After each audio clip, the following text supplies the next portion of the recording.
澳門論壇又同大家見面啦！我係今日嘅主持金雪玲。我係李長豪。我哋今日移師到祐漢第4街休憩區。Gino啊，你覺得呢一度嘅環境點樣啊？唔錯啦，我自己覺得就好過綜藝二館咯。咁我哋嘅今集嘅論壇啦，由11點開始啦，12點結束。喺1個小時入面呢，我哋除咗台上嘉賓之外呢，我哋亦都好歡迎台下嘅朋友啦、市民啦一齊參與討論㗎。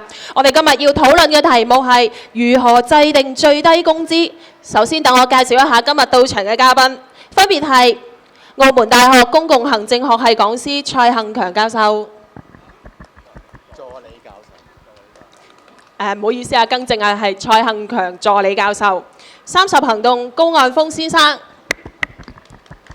立法議員歐錦新先生。我哋咧亦都有邀請到勞工事務局嘅黃志雄局長出席論壇㗎，但係黃局長咧係安排人員向我哋表示話，因為有關嘅議題咧，依家喺社協度討論緊，咁政府一方咧係暫時唔適合喺社會公開討論呢一個問題嘅，所以黃局長係未能夠參與嘅。喺拖延咗10幾年之後呢，特區政府終於喺制定最低工資立法上面走出咗一步，將制定最低工資嘅建議交俾社會協調上次委員會討論嘅。但係呢，社會上面呢亦都同時憂慮制定最低工資呢會推高經營成本，最終只會轉嫁喺呢一個消費者身上面。各位可唔可以呢就現時制定最低工資係唔係適時呢嚟發表一下意見呢？首先想問一問蔡幸強助理教授啦，你覺得咧設定呢個最低工資係唔係適當嘅時候咧？各位，喂，聽唔聽到啊？各位街坊，多謝有啲時間，我可以喺度講啲嘢啦。OK，我就會覺得個講法就係最低工資會加重通脹咧，就某一方面就將好似即係打工仔同消費者分成對立咁樣，咁我覺得呢個咁嘅講法係唔係好行得通啦。因為打工仔亦都係消費者。其實今次最低工資即係有好多人推動去成立，亦都係因為消費者之中面對好多所謂通貨膨脹嘅壓力，所以即係佢哋想提高翻工資，能夠補足翻佢個通脹對佢哋嘅損害啦。OK， 咁同埋我哋都想講一講就係話，即係每一個政府每一個政策咧，都會有一啲社會成本啦。而我諗最低工資亦都同樣有呢個情況出現，但係有社會成本會唔會就係等於唔應該做呢？我睇翻而家即係澳門個即係經濟繁榮好發達，但係即係普羅大眾市民個工資其實個上升幅度都係好有限啊！睇翻啲數據就係我哋嘅所謂國民生產總值咧，過去咗10年咧就升咗超過6倍，但係我哋基層嘅工資中位數咧，只係升咗2.5倍，同埋有好強嘅通脹壓力啦。所以喺呢咁嘅情況底下，我覺得即係推行呢個最低工資立法係適當啦。同埋最後我想提多一樣小嘢嘅啫，少少事情啦。就係而家好似講到就一推行最低工資咧，就必然會引起通脹咁。咁我又覺得呢個咁嘅講法係值得商榷嘅，因為要考慮最低工資對通脹嘅影響，其實有好多即係因素去考慮，包括譬如最低人工喺一個經濟上高，佢係佔幾大比重咧？譬如一個行業上高，佢嘅人工真係佔佢營運嘅20%。而家最低工資可能真係影響佢一小撮即係工人嘅話，呢個咁嘅講，即係呢個咁嘅直接關係係唔係太成立嘅。咁亦都我哋即係要睇翻啦，就係話加最低工資咧，僱主未必能夠將即係攞人工直接全部轉嫁俾消費者，佢亦都會即係吸收一少少啦。所以轉嫁去消費者呢樣嘢，亦都即係要睇一睇啦。OK。好，咁我哋亦都有請高岸峰先生，咁你對呢一個最低工資嘅睇法究竟係點呢？喂，係各位市民大家好啊！咁其實對於呢個最低工資嘅睇法呢，其實頭先主持人都問到啦，係咪一個適合嘅時間呢？我個人認為呢，其實唔係，點解呢？因為已經過咗最適合嘅時間。大家諗下，我哋頭先教授亦都提到，話我哋嘅經濟、我哋嘅通脹、我哋各樣嘢上升得咁快嘅年代嘅時候，我哋嘅工資呢，其實呢係喐得好慢嘅。然後呢，有部分呢，甚至係從事譬如話清潔啊、保安啊呢啲工作嘅一啲嘅勞動者呢，佢非常之辛勤，為我哋澳門呢今日嘅經濟繁榮做咗好大嘅貢獻。但係佢嘅工資嘅升幅呢，係同我哋頭先一般嘅市民係完全係掛唔到嘅，佢嘅升幅係極少。咁而點解會有呢個情況呢？其實就係因為冇最低工資嘅保障，而有部分嘅呢啲嘅人士呢，就變成佢就被剝削咗。咁好啦，咁既然係咁啊，我哋究竟係咪話唔係適合時候就唔做呢？咁當然唔係啦，係要盡快補救，盡快去實行呢個最低工資。咁我點解會話依家係一個好嘅時候實行？唔係好嘅時候，即係都要實行呢？其實依家係有條件嘅。點解有條件呢？就係話其實我哋現在嘅經濟好好啦。我哋其實經濟好之餘，仲要大家睇下失業率喎。因為呢，如果喺我哋澳門現在相對仲叫做有啲錢嘅時候，而個失業率相對仲係極低嘅時候，我都唔行最低工資，咁唔通等到我哋澳門有一天經濟唔好啦、冇錢啦、失業率好高嘅時候，先至行最低工資咩？咁當然冇可能啦，係咪先？咁好啦，咁依家有人成日都話啦，頭先阿教授提到啦，係咪一定會推高通脹？咁教授當然話唔係啦。咁我亦都講，我哋嗰度覺得其實呢啲係啲資方嘅藉口。嗱，大家諗下一個鋪頭，譬如話我哋後面啲茶餐廳咁，你覺得佢最高嘅成本喺邊度呢？佢最高嘅成本唔係喺啲人工度，嗰啲最高嘅成本係嗰啲鋪租入邊啊！啲鋪租一升係依家大家都知道係2倍3倍咁上，我哋嘅人工依家可能講緊只係加10%幾。咁但係已經哇牙痛咁聲，但係啲鋪租呢，我哋政府係咪淨係要放任嗰啲人啊喺呢個地產上面可以轉弄玩弄，然後呢肥晒嗰啲咁嘅地產商啊，啲咁嘅無良業主，但係就苦咗我哋啲基層市民呢。咁所以我認為呢，依家呢係要盡快呢去將呢個最低工資呢即刻實行，保障翻我哋啲基層市民嘅生活，咁先至係我哋特區政府成日都話以人為本先係重點，唔係以商為本咯。好，或者我之後再補充。多謝高生嘅發言㗎。咁我哋亦都想請阿歐議員發表一下，你覺得呢而家呢一個制定最低工資係唔係一個適當嘅時間呢？各位街坊，大家都好熟悉㗎啦，經常都見到我哋呢度㗎啦。咁呢個最低工資嘅制定啦，咁就我好同意阿高生剛才嘅講法。其實我哋唔係而家係適當時機，其實一早應該係適當時機。我哋知道呢，就政府成日講依法施政。咁咩叫依法施政呢？就話有法律嘅根據嚟去施政。但係大家知道呢，其實呢，我哋喺1998年制定嘅勞工權利就業政策綱要法裏邊已經規定咗要最低工資㗎啦。咁而呢，拖10幾年呢，佢冇制定最低工資嘅時候呢，咁你話係咪而家就係適當時機呢？而家絕對唔係而家係適當時機，根本應該回歸之後已經需要制定最低工資。但係政府一直都唔去落實呢一個咁嘅即係制定最低工資呢個立法嘅時候呢，係可以講係一個應付未付帳嚟嘅。咁事實上呢，就話需要制定最低工資，呢個亦都係一個社會嘅需要。我哋都承認一樣嘢。回歸之後呢，其實因為經濟嘅發展咧，澳門人嘅即係薪酬中位數咧就飆升得一段幾高嘅。我由回歸嘅時候大概唔夠5000蚊嘅薪酬中位數，飆到而家咧去到11000幾至12000蚊嘅薪酬中位數。但係大家都知道點解仲制定最低工資啊？係原因就係話呢，我哋的確經濟發展咗咧，產生咗大量嘅比較高收入嘅職位。咁但係咧，呢啲係大多數都係圍繞住咧，就係賭場啊，呢一啲或者旅遊行業啊呢啲咧，啲比較特別係賭場咧高利潤嘅行業，所以佢能夠提供咧比較高薪酬嘅職位去俾啲澳門居民。咁但係亦都有好多咧嘅薪酬咧係仍然停留咗一個好低嘅階段嘅，係好低嘅位置嘅。特別係最近一個統計局嘅資料顯示咧。澳門而家仲有最少有14000幾人呢，係停留喺4000幾蚊人工以下嘅。嗰個數字喺邊度嚟呢？就係話我哋用一個低薪補貼。大家可以想像一個全職嘅工作人員，一個全職嘅人，而個薪酬只係喺4000零蚊以下嘅時候，點樣生活先喺澳門？所以制定最低工資呢個係急不容緩嘅。亦雖然個時機過咗，但係而家呢個時候更加需要咧係盡快去制定最低工資。任何藉口都應該唔能夠成為妨礙制定最低工資嘅理由嘅。多謝。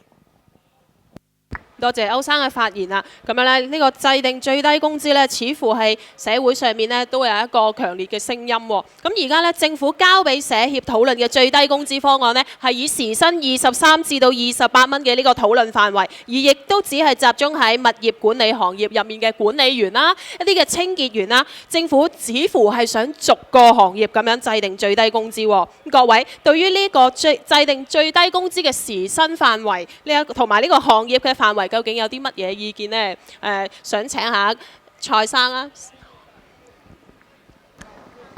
其實政府亦都冇好詳細咁交代過，即係佢而家拋出嘅方案就23到28蚊啦，係即係呢個價錢點樣去得出嚟嘅啦。OK， 咁我亦都嘗試去估計一下啦。咁佢有好多數據嘅，譬如佢個即係外判工作嘅工資，佢而家俾到23蚊，有最低工資補貼大概係21蚊一個鐘。我諗佢就喺呢啲咁嘅數字線上高，即係加多1-2蚊，去到即係23到28蚊呢個咁嘅數字。但係當然我哋做學者嘅就期望佢用一啲比較客觀嘅標準去計呢個數字出嚟啦。咁通常做呢啲數字出嚟之後，做呢啲數字出嚟，我諗都有2方面嘅做法。第一方面就係話你攞僱主嘅數據，睇下佢個工人即係而家個收入有幾多？譬如你訂立一個最低工資嗰陣時，有幾多個工人受到影響？咁呢個係一種方法，但係呢個方法就比較偏向於僱主嗰方面。其實僱員即係喺就住僱員嗰方面，我哋應該亦都做一啲調查，就係因為學術上都有一個話生活工資嘅概念，即係話你喺呢個社會生活做一個即係所謂有尊嚴嘅工人。你最少你嘅人工要去到幾多你先做到？咁即係我覺得如果做埋呢方面，就會即係比較僱主僱員呢2個數據都喺度，就大家可以客觀去討論啦。既然我諗而家講到個即係工資制定呢個咁嘅問題，我亦都想加多2點啦。OK， 第一點咧就係我哋睇唔到政府有提即係外地勞工喺呢個最低工資上高會受惠啊，因為唔受惠。但係我又覺得呢個外地勞工呢樣嘢係對個工資最低工資係一個十分嚴重嘅影響。而政府唔講呢樣嘢啦，係對成個工資嘅成敗有冇效呢？係一個好重要嘅即係因素。因為我哋睇翻而家具體嘅情況就係、澳門每3位就業者呢，就係一個外勞嚟，即係一個外地勞工啦。如果你就住所謂本地人有一個最低工資保障，咁我諗一個理性嘅僱主好明顯就會會要求請多啲外勞。如果外勞都冇最低工資保障嘅話呢，咁即係意思你真係叫僱主請多啲外勞，咁即係呢個最低工資個成效，我相信係好大存疑嘅，因為即係意思本地人就會面對嘅問題就唔係話你得到最低工資，你會越多人會失業。OK， 咁我諗最後一樣嘢我想提就係話而家講翻個行業嗰個問題啦，就係話外判嘅唔係清潔同保安行業嘅僱員。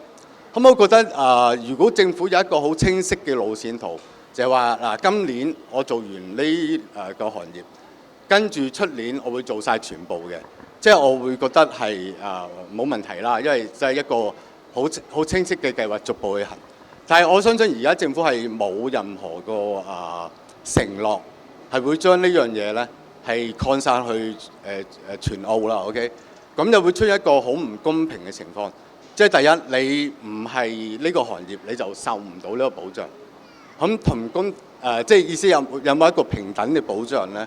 同埋如果你都細針都去睇咧，就係話佢強調係清潔保安呢個行業。OK。咁即係簡單嚟講，有一啲清潔同保安嘅公司受聘於呢個清潔保安公司咧，就受到保護。但係我哋都明白，就係話有好多寫字樓咧都有清潔員，都有保安員，佢自己去聘請。即係我啲人亦都唔受到保障，即係照我估計啦。咁所以就會令到受惠嘅人好少，亦都會令到一個好唔平等嘅現象。你就算做緊同樣工作，你唔喺嗰啲公司咧，你都唔會受到保障。咁更加唔使講其他即係唔係做緊保安清潔行業嘅僱員，咁我個睇法就係話，最初政府提翻話我哋先做清潔保安咧，就佢哋嘅講法就係呢堆人係即係人工最低嘅。咁我覺得個邏輯應該調翻轉嚟講咯，因為你已經保障咗即係收入最低嗰班人，其他行業受嘅影響，因為呢個最低工資受嘅影響其實都唔大啊。推埋俾其他行業嘅話，我覺得亦都係無妨嘅。OK。多謝蔡生嘅發言啊！咁咧都想問下高生啊，你覺得咧嗰個28至到23至到28蚊嗰個時薪嗰個範圍咧，你覺得喺呢個時薪範圍同埋嗰個行業嗰個範圍上面咧，你有啲乜嘢嘅一啲睇法咧？嗱，其實講翻最低工資咧，咁其實頭先講到呢個依家討論緊嗰個方向啦。咁我諗其實咧，依家社會上咧都有個共識嘅大方向咧，就係個調升嗰個問題啦。因為咧，我依家有啲擔心就係無論你定幾多價錢都好咧，有好多嘅僱主咧會走空子。點咧？即係話咧，其實咧個時薪係高咗嘅。咁但係咧，佢用各種嘅方式咧，令到你嘅工資其實咧實質嘅升幅咧係非常之有限嘅。咁我哋其實好質疑我哋政府有冇辦法可以監測得到呢一啲僱主做呢啲事情，因為現實上喺現在我哋嘅工作環境入邊已經存在住呢啲問題，所以有時話究竟要加幾多呢一個呢？我諗個大方向大家要搞清楚就係話，我哋今日講要有呢個最低工資，其實最大嘅前提都係要保障翻一啲基層市民。咁佢哋呢，可能真係喺個工作上面呢，本身呢係受到一啲嘅剝削啦。然後我哋希望呢，佢現在喺呢個經濟環境咁急速發展嘅前提下面，佢能夠分享到一定嘅經濟成果，能夠有尊嚴咁樣喺我哋澳門度生活。咁頭先阿歐議員提到啦，咁其實依家有啲人嘅工資講緊3-4千蚊，咁大家諗下3-4千蚊喺現在嘅澳門如何生活呢？咁其實如果你話真係要定下一啲標準呢，我諗都有一啲考慮方法嘅。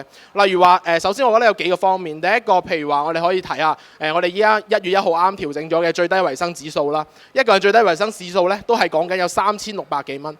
咁大家諗翻啊，原來維生指數即係靠政府啦，所以啲講句就係話完全靠晒政府都會有3600幾蚊喎。我自己出去做生做死一日捱咁耐呢，個老闆又係俾得3000幾蚊我喎。咁大家嘅心理就會好唔平衡啦。咁我哋究竟政府係希望更多嘅市民係投入去勞動度，即係有能力嘅市民去做嘢啊，然後定係話想養懶人呢？即係如果我哋一個工作者咁辛勤、咁付出勞力之下，都係咁冇尊嚴咁樣生活喺我哋澳門，係咪唔應該呢？所以我諗我哋嘅最低工資嘅調升方向一定係唔可以低過最低維生指數。再落嚟啦，咁我哋嘅收入中位數呢，依家講緊大約係12000蚊到啦。咁大家諗下，其實有條數計嘅，12000蚊折半呢，其實6000蚊啊，6000蚊呢，如果按照一般正常嚟講呢，其實你要達到6000蚊呢個工資呢，其實你個薪酬呢要有31個幾嘅。咁依家講緊係個討論範圍係23至28呢，其實係遠遠唔能夠達到收入中位數嘅一半。嗱，係講緊收入中位數嘅一半，唔係收入中位數。咁所以究竟我哋個工資係咪呢個叫做合理呢？我個人覺得，如果真係一定要提個數字嘅話呢，我希望係唔少於30蚊嘅。咁最後呢，亦都提翻啦。咁其實話嗰個整體上面呢，我覺得除咗工資之外，仲有一點大家可能忽略咗，就係個福利嘅問題啦。就係關於咩福利啦？例如話，究竟個假期足唔足啊？究竟佢有冇一啲嘅醫療保障啊？究竟佢嘅食飯時間係咪一路俾人壓榨到佢得翻15分鐘食飯啊？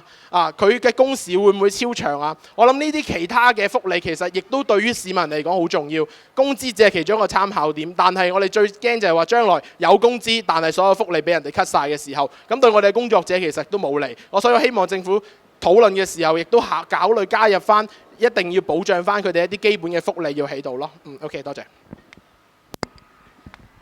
想問下咧，高生咧嗰個即係想解釋一下咧，睇下可唔可以解釋下嗰個收入中位數咧，嗰個係點樣？即係等市民可以了解一下。其實呢個歐生有提嘅，不過唔介意我講一講。咁其實嗰個數字就係話咧，如果我哋按照24個工作日啦，每日工作8個鐘咧，咁其實我計過就係大約就係8個鐘乘24，咁即係有咁多個工作時數啦，再乘以31點幾咧，先至去到6000蚊嘅。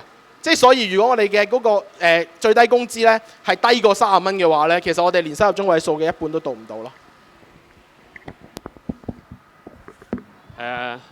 講到個薪酬中位數嗰個咧係點計嘅咧？薪酬中位數咧就係話咧，而家全澳門嘅薪酬中位數就係將全澳嘅所有嘅就業者佢哋嘅薪酬咧，全部一齊排列由最高到最低，將譬如假如澳門有30幾萬人係就業人口嘅，啲30幾萬人嘅就業嘅嗰個薪酬咧，由高到排到最低，中間嗰個就叫做薪酬中位數。咁咧薪酬中位數咧，由我哋回歸嘅時候咧，大概係4700幾蚊咧，就升到而家就係大概就係12000蚊左右。咁呢個中位數咧，就係標誌住乜嘢咧？標誌住咧就係社會上嗰個薪酬嘅一般嘅睇法，但係事實上中位數就唔反映到咧，特別係低收入嗰群嘅嗰個困難嘅。咁所以咧，而家我哋講嘅薪酬中位數咧，的確呢個飆升嘅原因就係因為多咗好多嘅，即係啲萬幾兩萬蚊嘅人工嘅啲賭場嘅工作啊，多咗呢啲嘅時候，就將個薪酬中位數拖高咗。但係下邊嗰層嗰啲咧，就可能仍然維持住好低嘅增長嘅時候咧，於是咧就出現咗所謂在職貧窮，即係話你有嘢做，但係你都係一樣好窮嘅。咁呢咁嘅情況。好啦，咁啊翻嚟啫，就剛才講翻個主持提出嗰兩個問題咧，就係話關於即係政府提出嚟23到28作為討論範圍嘅最低工資。嗱，我就只係用2個字形容嘅啫，就叫荒謬。咩叫荒謬咧？點解要23到28呢個係荒謬咧？因為好清楚嘅，23蚊係原因就係話而家政府俾緊嘅外判服務，佢係時薪係23蚊。而上限嗰個28蚊咧，就係阿譚伯源親口講咧，就話因為香港而家實行緊嘅最低工資係28蚊，所以因此咧就有佢而家政府設定咧討論範圍咧就係23至28。28蚊咧，呢個係香港而家實行緊嘅，不過係幾年前之前制定嘅。再過多10零日，即係5月1號咧。香港要實行最低工資係30蚊啊！大家睇電視都睇到㗎。我哋用一個人哋嘅舊數據作為我哋嘅澳門嘅上限，有冇道理呢？澳門嘅物價係咪平過香港啊？澳門嘅生活指數咪低過香港呢？好明顯啊！好多人都知道啦，去香港都知道啦。原來好多香港物價平過澳門㗎。咁啊，澳門有乜理由我哋嘅最低工資個上限係用人哋舊嘅價錢嚟睇呢？完全冇道理嘅。至於23蚊就更加講唔過去。因為23蚊，我喺立法會度都批評咧，就係話啲外判服務啊，個時薪23蚊係低得離譜嘅，係絕對冇理由嘅。點解咁講咧？因為剛才高生係用24日計啊，我用26日計嘅，因為一個星期一個月咧當有4日假期咧，當26日計啦。如果一個人時薪喺外判服務嗰啲，喺個政府部門裏邊做清潔、做保安嘅，時薪23蚊。就意味住咧，每日工作8小時，每個月工作26天，都只係得4700零蚊嘅啫。呢4700零蚊，如果同公務員比較咧，同啲公務員最低級嘅公務員比較，嗱，我哋澳門咧就最低級嘅公務員，呢度又係做清潔、做遞針茶遞水嗰啲公務員咧，最低級啱啱入職係110點。110點，如果我將佢計翻咧，譬如話5月1號之後，我哋澳門公務員加薪加到70蚊一點嘅時候咧，佢有7700蚊，加埋1500蚊房津，就有9200蚊。即係話咧，個公務員最低，唔好講佢計佢出14個月糧，唔好計佢做36小時一個星期，唔好計佢一個星期做5日，淨係從個人工嚟到睇，9200蚊係最低㗎啦。但係啲外判服務同樣喺政府部門去工作嘅人咧，得4700蚊，得51%點幾，有咩道理啊？好明顯咧，就話喺過去呢幾年咧，公務員不斷調薪，調到而家就話就嚟要70蚊一點啦。但係同樣時間，因為07年同樣時間到而家，外判服務嘅工資嘅時薪咧由21蚊加到23蚊，10% 都加唔到。嗱，好明顯呢個外判嘅服務嘅時薪嘅23蚊係遠遠低於我哋實際上嘅生活指數嘅。喺嗰個情況下，譚伯源竟然將我哋用一個最低，即係用呢個咁嘅已經完全唔應該維持一個咁低嘅時薪嚟到攞嚟做最低工資嘅呢個討論嘅範圍嘅下限呢？咁呢個係咪係極度荒謬啊？嗱，所以我指出呢樣嘢，所以我係好反對呢，係用23到28呢個範圍嚟進行討論嘅，因為最低工資就係最低工資，最低工資係最低喺邊點度？唔係應該講23蚊、28蚊，而係我哋有一個範圍，政府指出一點，應該係邊一點？呢個第一，第二就係制定最低工資嘅時候，究竟我哋應該唔係成日同人講數字，亦都講點解要制定最低工資，就係確保我哋嘅社會上嘅工作者唔會在職貧窮，最少係一個合理嘅為咗合理嘅生活水平。咁澳門嚟講點為之合理生活水平呢？好簡單嘅啫。而家政府有個最低維生指數，剛才高生都講過啦，最低維生指數呢，一個人3360蚊。你覺得澳門一個人維生指數3360蚊維唔維持到生存？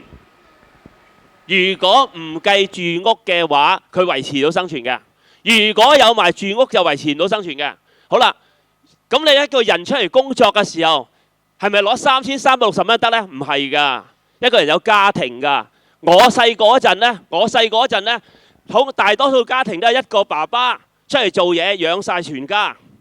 而家得唔得啊？而家唔得啦，雙職家庭啊，雙職家庭都最少兩公婆都要養到兩個仔女啩，係咪都起碼呢個？即係話呢，當你一個人出嚟做嘢要養兩個人，咁我哋澳門維生指數兩個人幾多錢啊？同阿高生都係講差唔多啦，6000幾蚊。咁我如果係咁嘅時候呢，咁呢個維生指數呢，最少都能夠令到每一個全職工作者每個月嘅薪酬係能夠攞到6000幾蚊，先至最少達到維生指數嗰個水平咋。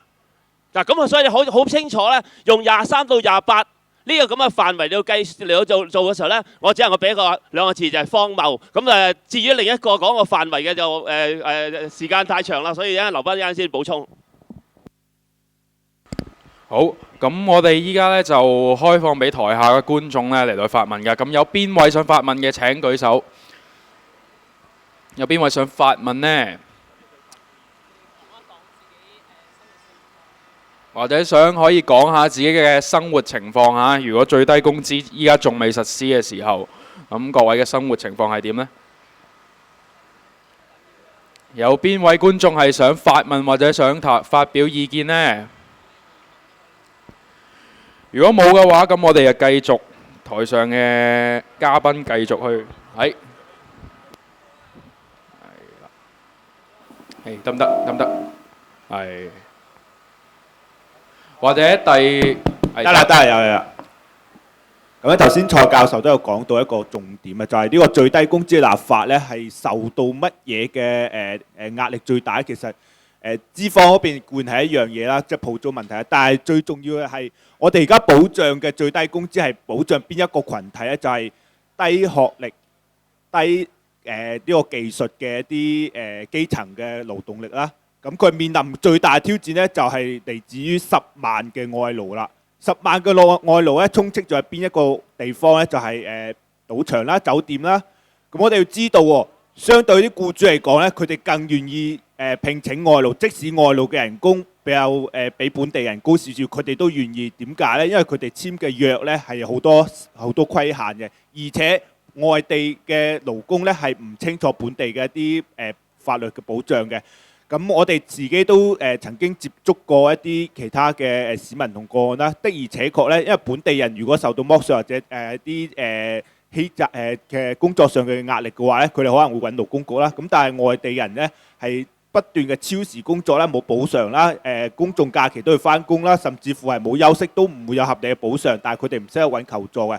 另一方面啊，我頭先喺節目開始之前都做咗一啲呼籲嘅，我想喺呢度講翻咧就係澳門嘅立法啦，立咗10幾年啦，究竟喺邊度最大壓力呢？喺立法會入邊，其實要通過唔難咧，一個好人性嘅20幾蚊一個鐘啫喎，係咪先？其實對於僱主嚟講，可能係即係阿馮志強話齋賭少鋪咗嚟啦，係咪先？咁係喺呢一度想話呢，其實喺立法會入邊點解會唔被通過？我想好多市民大家都清楚啊！而家個立法會係畸形㗎，喺直選議席只有12個，其他間選同委任佔大多數嘅情況下咧，你任何一啲涉及到佢利益受損嘅法案咧，都唔會被通過。仲有啊，唔好唔記得12個直選入邊咧，有好多係商界嘅代表喎，即係以前呢度有個辦事處啦，我哋見到㗎啦嚇，就係所謂嗰啲賭場嘅商界資方代表啦。佢喺立法會表決嘅時候咧，往往咧都係投棄權票或者係反對票，甚至乎缺席嘅。我哋喺立法會投票嘅時候就見到呢啲人呢，平時喺個熒幕面前咧講人話，到投票嘅時候咧就尾巴就露晒出嚟㗎。咁我喺呢度想同大家一齊去譴責，甚至係呼籲啊！嚟緊立法會選舉啊，甚至乎我哋喺一啲公眾場合見到一啲直選嘅商界代表嘅時候，我哋可唔可以一齊譴責佢咧？阿高生頭先講咗好多好動聽嘅説話，我希望阿高生咧喺有機會啊，因為你經常出鏡頭啊，咁有機會嘅話可以同呢啲商界嘅議員代表同佢呼籲下，或者譴責佢哋。你喺商界入邊，你點樣去立法會點樣保障我哋澳門基層嘅最低工資嘅立法呢？可唔可以做出一個少少嘅人性化嘅決定呢？可唔可以同我哋講話喺呢方面，我希望我哋得到正視啊！因為我覺得啊，我講一句呢都唔及得，即係我講10句都唔及得你講一句嘅。希望你喺呢方面可以多加鞭策啦。好，可唔可以回應下先？好快。得。OK，咁啊，其實你講得好好嘅。咁其實咧，我哋咧好多嘅點我都認同。咁至於你話如何同嗰啲商界嘅代表咧去傾咧，即係其實小弟咧就不才，就真係唔及旁邊阿歐議員咧日日見住嘅。點會唔同咧？嗱，咁所以我覺得咧，我會盡我能力做好我要做嘅嘢，亦都會希望嗰啲商界議員咧能夠自律。咁但係咧，我覺得呢樣嘢咧，你就冇笠咁大頂高帽俾我。我哋應該能力好有限嘅，咁但係我會做好。咁亦都希望你一齊加油做好佢，好唔好？好 OK。好，仲有冇觀眾想發言呢？有冇觀眾想發言呢？有冇啊？咁冇嘅話，咁就啱先呢位朋友其實都係請講。喂，得唔得？喂，可以講大聲啲。OK。睇翻如果最低工資係28蚊嘅話咧，歐議員都講到啦。以前你細個咧就係爸爸一個可以養晒一家，係咪？我細個咧就係爸爸媽媽咧都可以養到我一家。咁我依家咧我做爸爸媽媽咧，我已經供唔起樓啦。如果28蚊嘅話咧，計翻咧。咁就我諗應該好似都未夠6000蚊啊，一個月應該係5800幾、5900差唔多。咁想問下大家，如果5800幾、5900咧，喺澳門咧，你作為大家在座嘅話咧，可能有啲咧就已經唔使做啦，有啲咧仔女新抱咧都可能仲要供養緊你或者細路仔或者供緊樓咁咧最低工資咧，我認為咧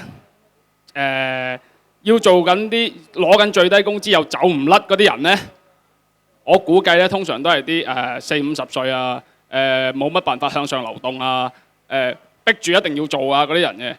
咁嗰啲人咁多家庭負擔，咁重家庭負擔，仔女又未出生，就上邊又有老人家要照顧嘅話呢，咁我覺得佢冇7-8千蚊個月咧係頂唔順嘅。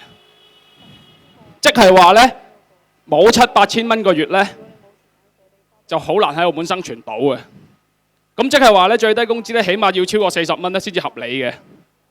喺澳門嚟計，我認為，咁超過40蚊咧，電台咧就話超過40蚊咧就話冇驗足啦。但係咧話要求40蚊冇驗足，但係我想問翻咧，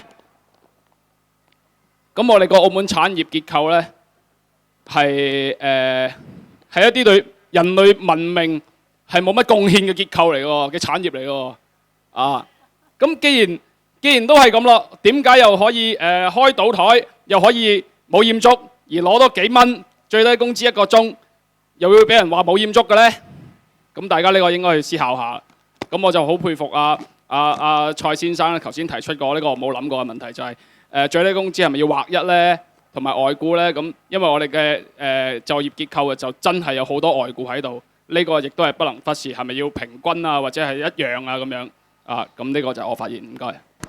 可唔可以補充？可以回應下。OK。其實我即係覺得呢個最低工資爭取呢個運動，即係澳門係即係有成果啦。OK。但係我亦都想強調一下咧，就係話喺澳門呢個咁富庶嘅社會咧，我哋點樣對待我哋嘅外勞咧？咁我哋睇翻就係話。其實而家最低工資，即係就算外勞裏頭面對最低工資嗰啲咧，就係所謂家傭啦 ，OK， 同埋所謂嘅製衣廠工人見，咁佢哋都係老實講揾得3000幾蚊人工。如果我哋講緊6000蚊，我哋係生活唔到嘅話咧，我班人揾6000蚊嘅一半，係要即係要生活喺澳門。咁另外一個我諗更加嚴重嘅問題咧，但係我相信我講呢嘢冇乜人會歡迎我講啦。即係澳門有一個問題咧，就係將外勞同本地人咧係畫咗一條好深嘅界喺度，保護本地人，外勞係偷我哋份工嘅。咁我覺得咧，其實喺最低工資呢個情況裏頭咧，就正睇到呢個咁嘅諗法係完全錯誤。我哋想搞最低工資，如果我哋唔善待我哋嘅即係外地僱員嘅話咧，呢個最低工資我相信最後都係得個吉嘅，因為你真係會增加咗好大壓力俾僱主去請呢個外勞。工人係要一齊面對所謂僱主嘅挑戰。如果本地工人要提高佢最低工資嘅話，我諗尤其是喺澳門1/3我哋嘅即係就業人口都係外勞嗰陣時咧，我哋唔將外地勞工嘅人工加上去嘅話咧，呢個所謂最低工資咧，我諗都係得一個笑話嘅啫，只係會引致更多本地人失業。歐生咧，可能到5·1咧就更加要班多啲人出嚟示威先搞得掂。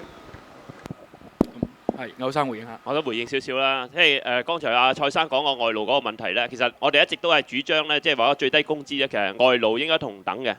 因為如果外勞唔同等嘅時候咧，其實咧就話咧，如果本地人人工真係高，真係高啊！我假設真係高先，唔好講話低啲高。而外勞人工低嘅時候咧，其實係增大咗僱主聘用外勞嗰個誘因嘅。所以咧，我哋好強調就應該呢個外勞，就算亦都應該同埋享有最低工資。但係過去一段時間裏邊出現咩情況咧？其實外勞咧，除咗家傭啊，家傭比較特別啲，因為家傭咧就即係嗰個情況係佢政府係冇一個規範。但係如果入嚟做澳門做工廠工人啊，或者入嚟澳門嘅做建築工人呢啲咧，其實係每一個合約咧都有規定佢係最低工資嘅。如果你嘅僱主個俾嘅最低工嗰個工資唔達到嗰個政府嗰個規定嘅要求咧嘅時候咧，咁政府可以唔批佢用外勞嘅。咁所以調翻轉過嚟咧，過往咧反為啲外勞咧有最低工資保障，而本地人冇最低工資保障。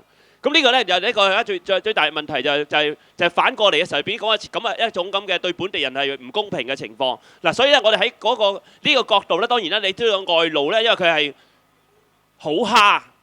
佢唔識得去，即係話喺嚟到澳門又唔識澳門法律，唔識咧又人生路不熟，於是咧佢就有一個最低有一個咁嘅工資定咗喺度嘅時候咧，啲僱主都成日不斷咁佢哋嘅呢樣左扣啲右扣啲，扣到佢唔清唔楚。即係我有一個例子好清楚㗎，有一個例子就請一個廚師，有一個公司請一個廚師，8000蚊人工嘅，規定咗一個月。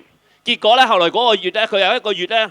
左扣右扣，營業額唔夠又扣，出錯送又扣，結果咧嗰個廚師咧4川嚟㗎，扣到嗰個月得翻800蚊，於是即刻走佬逃亡逃翻4川真事嚟㗎呢個係，你可以想像咧點解啲僱主比較中意用外勞，因為即係好好氹比較容易欺負啊嘛。咁呢個情況咧就係話咧，我哋要保障最低工資嘅時候，我覺得係。澳門工人同埋外勞其實一視同仁，但係更加重要就係政府點樣能夠確保即使將來有外勞有最低工資嘅有確定最低工資嘅時候，點能夠保證佢哋都唔會係受到咧資方嘅無理嘅剝削，而咧就實際產生剛才阿蔡生所講嘅嗰個問題。好嘅，咁其實咧啱先都有朋友提到話立法會呢一個問題，咁其實有啲官員就話啦，立法會咧。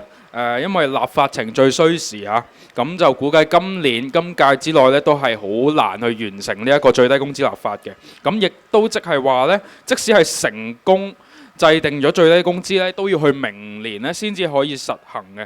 咁作為立法會議員嘅歐生啦，你可唔可以解釋一下最低工資嘅立法程序咧？同埋啱先有提到商界，咁究竟你哋作為唔係商界嘅議員喺立法會做呢一個最低工資嘅立法嘅時候係有啲咩阻滯呢？相信我哋面對嘅困難咧，大家喺電視上邊啊，喺報章上面都經常見到㗎啦。咁我就點樣有咩困難就唔使講啦。但係我想講下個立法程序。其實咧就話最低工資嗰個立法咧，我剛才講咧，1998年制定勞工政策就業綱要法嘅時候已經規定咗有最低工資嘅。咁但係點解一直都唔立法咧？係咪立法會唔立法咧？唔係啊，對唔住，因為咧按照澳門基本法規定咧，凡親係咧涉及到公共開支、政府運作、政治體制嘅，專屬提案權係政府。但係亦都同樣涉及到政策嘅個專屬提案權，亦都係屬於呢個如果涉入政策嘅時候呢，亦都立法會要提案，亦都要經過行政長官同意先上得立法會嘅。所以基本上咧，呢個最低工資呢個呢，喺政府嘅角度嚟講係一個好重要嘅勞工政策，係必須要經過社會協調常設委員會討論。所以立法會基本上喺呢一個角度嚟講呢，係提唔到立法。所以立唔到法唔係立法會嘅原因，而係政府冇向到立法會提案去做呢個最低工資。我哋作為立法議員呢，咁多年來不斷敦促政府去進行最低工資立法，但係譚伯源呢多次喺立法會嘅回應都係表示，政府知道需要立法，不過而家時機未成熟，所以而家政府等候創造時機先能夠進行立法，就於是一路拖到現在。咁而家呢進行立法嘅時候呢，就而家嘅第一步驟唔係做一個法案入嚟立法會，而係做第一個步驟呢，就係先喺社會協調常設委員會度討論。討論完之後咧，得到勞資雙方嘅共識之後，然後先政府去草擬一個法案交嚟立法會。咁交到立法會嘅時候咧，先進行討論。嗱，基本上咧，政府交到嚟立法會嘅時候咧，有一個好特別嘅地方就係話咧，政府交嚟嘅法案，立法會係一個字都唔改得佢嘅。咁咩情況下改啊？政府自己改咯。除非喺立法會裏邊有好大嘅群體力量，大家都認同佢需要改嘅，咁然後政府先可能考慮改，否則政府一個字都唔改，而立法會亦都一個字都唔能夠改俾佢。咁於是出現一個情況係乜嘢呢？你只係喺大會上一係通過，一係唔通過。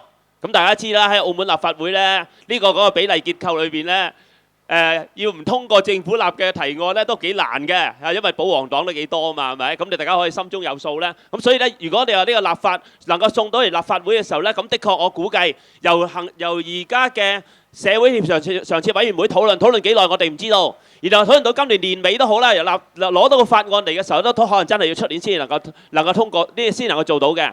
但係我呼籲呢，就係呢，喺制定最低工資、全面制定最低工資係需要立法，但係有一樣係唔需要係經過立法會立法嘅，就係外判服務。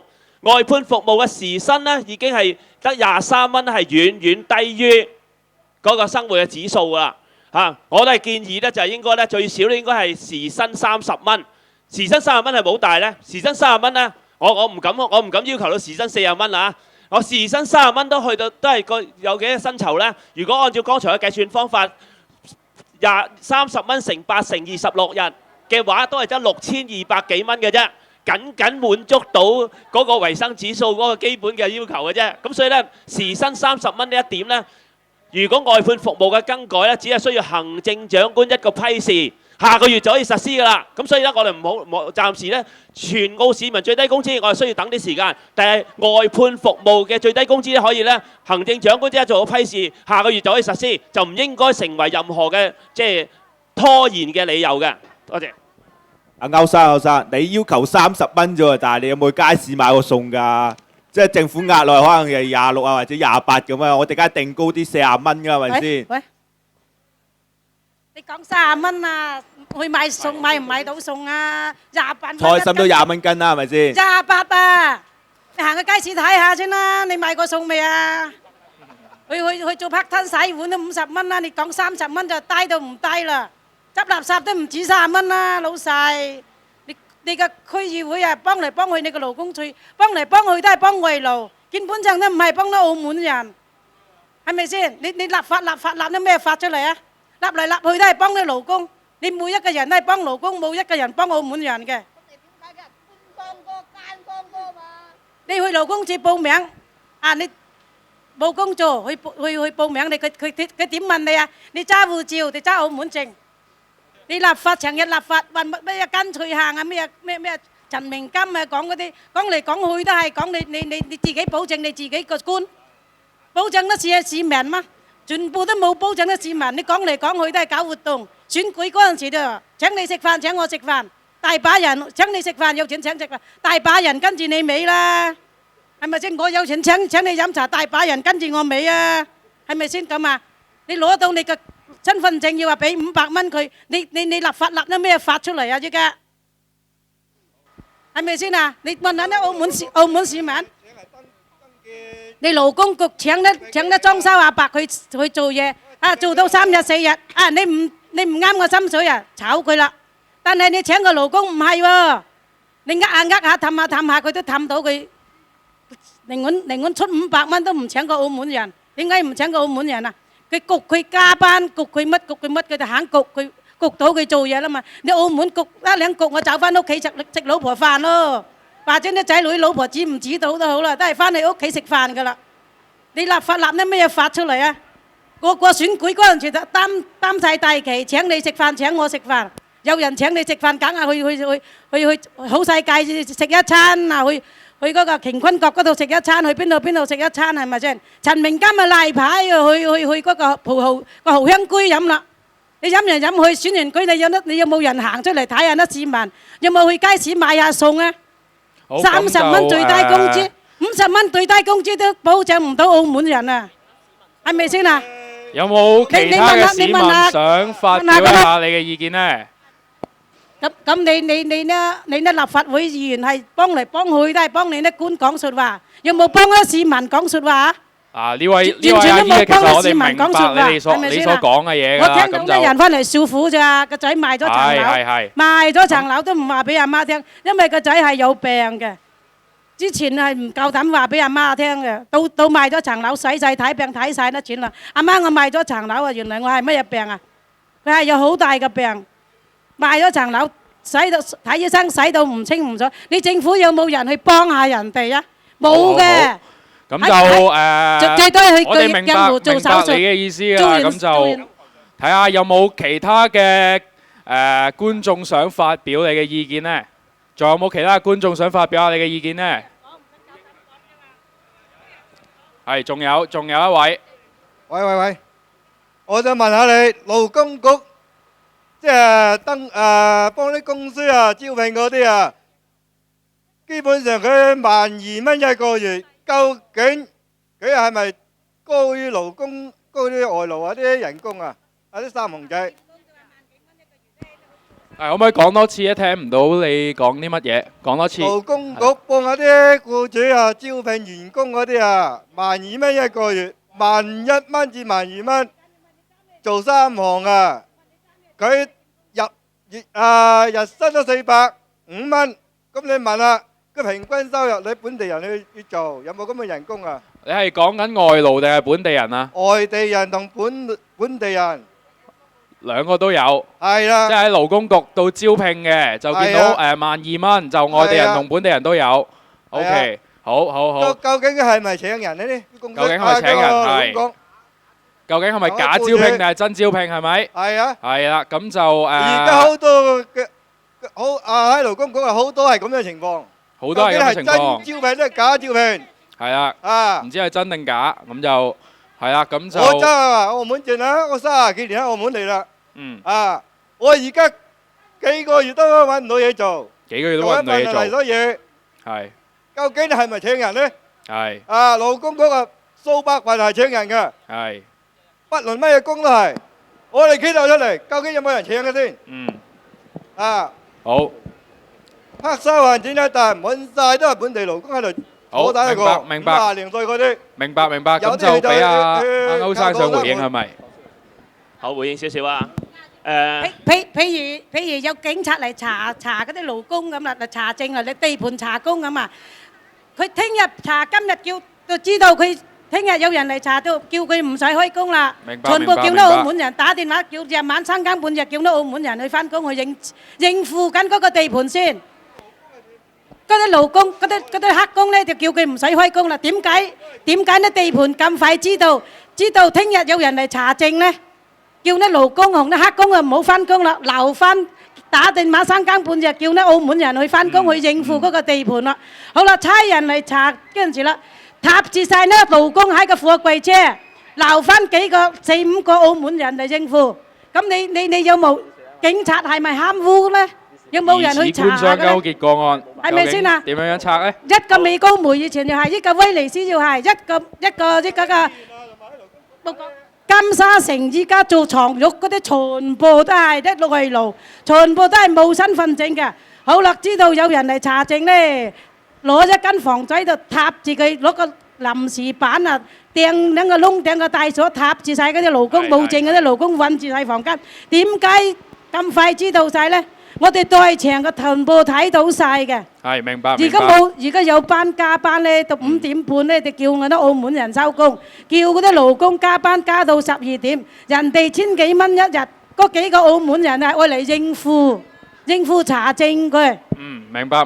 你點解冇人去查？我哋俾阿歐議員去回應下回應先。少少啦，因為呢個偏離咗我哋今日嗰個主題。不過咧，我希望咧，你有咁多資料啦，我希望咧能夠攞嚟俾我哋向我哋提供。因為事實上你剛才講個説話咧。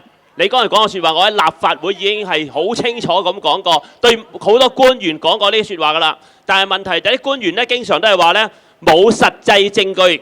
如果你有啲具體資料俾我哋咧，我哋一定好歡迎咧，我哋去攞呢啲實際資料去質政府。因為事實上咧，好似剛才講咧，嗰位朋友講話勞工局喺勞工局度揾，即係喺勞工局度招聘嗰啲，好多時候都唔係真招工，係假招工。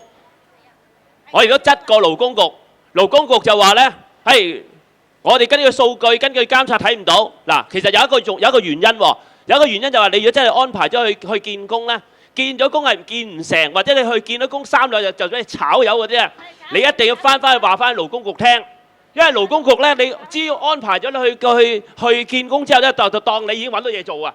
你一定要翻去話聽，因為勞工局經常我同阿局長講嘅時候，局長都係經常咁回覆我嘅。咁希望咧有啲具體資料提供到俾我哋去追政府。咁至於咧就我作為立法議員咧，好抱歉，我從來未請過呢啲市民食過一餐飯嘅，所以又冇乜辦法，即係我就冇呢個感受啊。好，阿蔡生。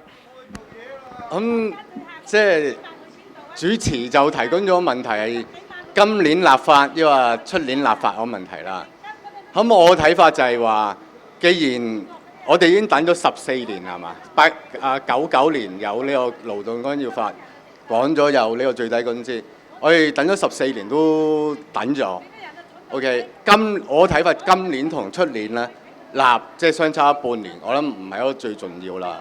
最重要就係嗰個法係咪立得好嘅 ？OK， 我哋要避免一個情況就係話。因為選舉在即啦，呢個法就變成一啲人去吸票嘅一種手段，就匆匆忙忙，完全冇諗過呢個外勞問題，完全冇諗過一個所謂將呢個最低工資即係整體推行呢啲問題。我哋未傾得好咧，就匆匆立咗個法，咁就好似解決咗呢個問題。我覺得呢個就最唔好嘅一個結果咯。時間非常之趕啦，好快補充先。OK， 就於頭先講翻點解要提外勞咧？其實咧，外勞我覺得咧，佢嘅嗰個工作環境或者係佢咧，究竟有冇權益保障咧，係影響到我哋本地人㗎。頭先你有講到啦，點解啲僱主要揀啲外勞唔請本地人啊？其實好大問題就係啲外勞好蝦啊嘛，而我哋啲外勞亦都冇途徑。咁你諗下，個僱主係咁質個外勞，質，喂個外勞又冇犯法喎，俾人屈嘅時候咧，咁嗰個僱主梗係想請外勞唔請本地人啦。咁所以其實某程度咧，我哋保障翻啲外地勞工嗰啲基本權益咧，其實咧對我哋本地人都有利嘅，因為變成係我哋本地人其實依家係好唔即係點講好咧，就係法律或者係嗰啲外勞，因為個情況下面佢保障唔到自己權益，啲僱主就覺得我梗係請外勞着數啦。我哋要令到啲僱主知道，其實啲外勞係唔可以咁蝦佢嘅。點解咧？因為現實上大家都係人，咁大家工作環境平等嘅前提下咧，佢就唔會覺得就係請外勞着數啦，可能覺得其實都係差唔多錢啫，我梗係請個本地人一路同我做好啦。咁所以我諗呢一個某程度喺外勞個保障權益上面，同我哋今日講都有少少關係。咁另外頭先提到最後啦，話嗰個叫做下一年立法嗰個咧，其實咧涉及住大家唔知有冇留意到就係話佢話下年先立到法，但係其實咧就非常之荒謬一件事。頭先阿歐員講就係話嗰個23至28蚊啦，香港嚟緊講30蚊嘅最低工資啊嘛。我當佢今時今日真係壓住嗰個框架討論到個28蚊出嚟，但係個28蚊實施係個實施時間點係幾時啊？係講緊下一年啊！按照現在嘅經濟狀況一路以嚟個趨勢嘅話咧，下一年大家覺得個通脹，覺得一般人嘅工資係咪應該係繼續上升啊？我哋用緊啲舊嘅嘢，然後討論緊啲將來嘅嘢，而將來嘅時候係咪話到時去到發現原來28蚊已經唔適合啦，可能要30蚊、40蚊先適合嘅時候，係咪話又唔立得法住啊？我哋又要再傾過呢？咁所以我希望個立法係要盡快嘅，唔係話拖到嗰陣時嘅時候呢，嗰個依家討論嘅嘢全部都係廢話。我哋希望政府就盡快實施嘅最低工資，幫我哋嘅基層市民保障翻佢一定嘅權益咯。OK， 多謝。今日嘅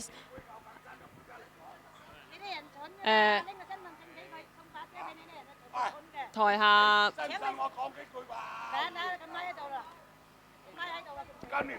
係咪仲有觀眾想發言？咁我哋俾多一位嘅觀眾啊。時間關係1分鐘啊，1分鐘。